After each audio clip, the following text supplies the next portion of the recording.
Hello and welcome to another video of the Spartan Twin. This video is all about my DJI Mini 2. I was filming a waterfall with the Insta360 X3 mounted on the drone, and this is where, oh my god, it got lost control and it hit the wall. It hit the waterfall, and then lost control. I was just trying to keep it steady, trying to get it land slowly here, and then once it reached a particular altitude, I was like, let it land somewhere somehow so that it will not be damaged. Thankfully, that was the impact zone, just a couple of feet from the water.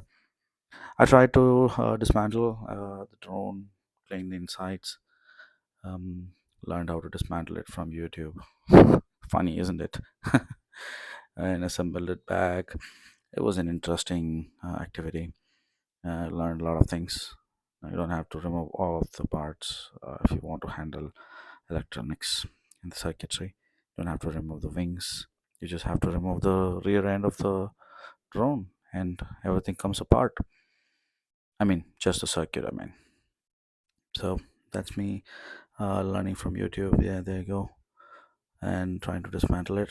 And we had a successful test flight. Everything went well, so it was a good learning experience. I installed a battery case cover holder since the cover case was broken, battery cover was broken. So that's it from the Spartan Twin, ladies and gentlemen. See you in the next video, and ciao.